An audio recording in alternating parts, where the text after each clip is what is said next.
CRDA రైతు పరిరక్షణ committee Andhra Pradesh రాజధాని అమరావతి ప్రాంతంలో రైతుల ప్రయోజనాల కోసం వైసీపీ వేసుకున్న కమిటీ ఇది. మరి ఈ సిఆర్డిఏ రైతు పరిరక్షణ కమిటీలో సి అంటే ఏంది? క్యాపిటల్. మరి అమరావతిని క్యాపిటల్గా వైసీపీ యాక్సెప్ట్ చేస్తుందా? దీనికి వైసీపీ నుంచి సమాధానం రావాలి. దీనికి వైసీపీ నుంచి సమాధానం వచ్చిన తర్వాత, జగన్ నుంచి సమాధానం వచ్చిన తర్వాత ఈ సిఆర్డిఏ పరిరక్షణ కమిటీ అయినా లేదు దీన్ని వేసిన జగన్మోహన్ రెడ్డి అయినా అమరావతి రావచ్చు. అమరావతి విషయంలో జగన్ ఇప్పటికి ఎన్ని స్టాండ్లు మార్చాడు మీకు కొన్ని వినిపిస్తా చూడండి ఒకసారి. క్యాపిటల్ సిటీని పెట్టడం మనస్ఫూర్తిగా మేము ఆహ్వానిస్తున్నాం. ఆంధ్ర రాష్ట్రానికి బహుశా 3 క్యాపిటల్లు వస్తాయేమో. ఇంతకు ముందు ప్రవేశపెట్టిన బిల్లును ప్రభుత్వం వెనక్కి తీసుకుని మెరుగైన బిల్లుతో సభ ముందుకు వస్తుంది. Visakhapatnam which is going to be our capital. Visakhapatnam, Sripatnam నుంచి ఎంఏ తీసుకోండి, విజయవాడ నుంచి విఐ తీసుకోండి, గుంటూరు నుంచి జియుఎన్ తీసుకోండి. మావి గన్ అని పేరు పెట్టి దేశానికి మాత్రమే రాజధాని ఉంటుంది తప్ప రాష్ట్రాలకు రాజధాని అనేది కాన్స్టిట్యూషన్ లో లేదు. నేను అడుగుతా ఉన్నా, అసలు రాజ్యాంగంలో రాజధాని అనే పదం ఎక్కడైనా ఉందా అని? రాజధాని అనేది ఏమిటి?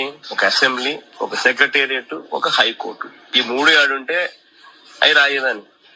ఆ పక్క ఈ పక్క నేషనల్ హైవేకి ఈ పక్క ఆ పక్క అదే రాజధాని.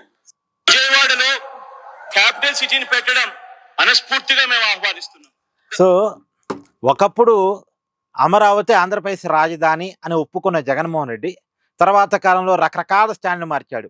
3 రాజధానులు అన్నాడు, వైజాగ్కి రాజధాని అన్నాడు, లేదు నాగార్జున యూనివర్సిటీ భూముల్లో రాజధాని కట్టుకోవచ్చు కదా అన్నాడు, తర్వాత ఇప్పుడు మావిగన్ అంటున్నాడు.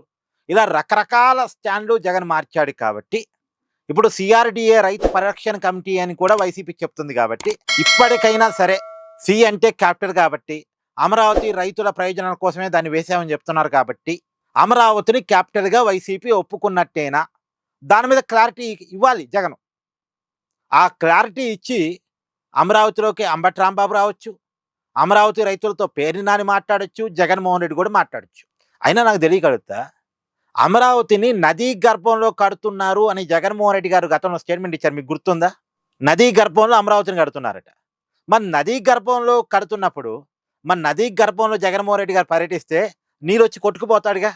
అసలే వర్షాకాలం, అమరావతి మునిగిపోయే ప్రాంతం ఆయన. మరి ఇప్పుడు జగన్మోహన్ రెడ్డి గారు అమరావతి పర్యటిస్తుంటే ఒక్కసారిగా నీళ్ళు వచ్చి నీళ్ళల్లో జగన్మోహన్ రెడ్డి గారు కొట్టుకొని పోతే, జగన్మోహన్ రెడ్డి గారు కదా, ఆయన ప్రాణం మనకి ఇంపార్టెంట్ కదా, ఒక పార్టీకి అధినేత కదా, ఒక మాజీ ముఖ్యమంత్రి కదా. అట్టట పాపం ఒక్కసారిగా భూకంపాలు వచ్చే ప్రాంతం కదా. భూకంపం వచ్చింది అనుకోండి, జగన్మోహన్ రెడ్డి గారు భూకంపంలో ఏమనైతే ఇబ్బంది కదా. మరి ఎందుకు వస్తున్నారు జగన్మోహన్ రెడ్డి గారు అమరావతి ప్రాంతంలో పర్యటించడానికి? నిజానికి జగన్మోహన్ రెడ్డి గారి నివాసం ఉంటుంది అమరావతిలోనే, తాడేపల్లి ప్యాలెస్లోనే. మరి ఎన్నిసార్లు భూకంపాలు వచ్చాయో, ఎన్నిసార్లు వరదలు వచ్చాయో, ఎన్నిసార్లు తాడేపల్లి ప్యాలెస్ కంపించిందో, ఎన్నిసార్లు తాడేపల్లి ప్యాలెస్లో వరదొచ్చి ఆ నీరు ఇంట్లోకి వచ్చిందో, ఇంట్లో ఉన్న వస్తువులు ఏమైనా కొట్టుకుపోయాయేమో, అవన్నీ జగనే లెక్కలు చెప్పాలి. అవన్నిటికీ జగనే లెక్కలు చెప్పాలి. సరే పోనీ ప్యాలెస్లోకి వచ్చినంత వరకు కొంత ఓకే సేఫ్, కానీ బయటకు వస్తే భూకంపం వస్తే, వరదలు వస్తే, ఆయన నదీ గర్భంలో జగన్మోహన్ రెడ్డి గారు పర్యటన ఏందండి పాపం. నదీ గర్భంలో నీళ్ళలో మునిగిపోతే జగన్. సో అమరావతి ప్రాంతంలో అయినా నాకు తెలియకడుతా, అసలు అమరావతిలో రైతులు ఎవరు ఉన్నారు? పెయిడ్ ఆర్టిస్టులేక మొత్తం. పెయిడ్ ఆర్టిస్టులు రావడానికి జగన్ గారు ఎందుకు రావటం? సో ఇదేమైనా మొత్తానికి జగన్ సమాధానం చెప్పి అమరావతి రైతులతో మాట్లాడాలి, సమాధానం చెప్పి అక్కడ పర్యటన కొనసాగాలి. ఇది అమరావతి రైతులు చేస్తున్న డిమాండ్ కూడా. మీరేమంటారు? కామెంట్ చేయండి. Please do like, share and subscribe this channel.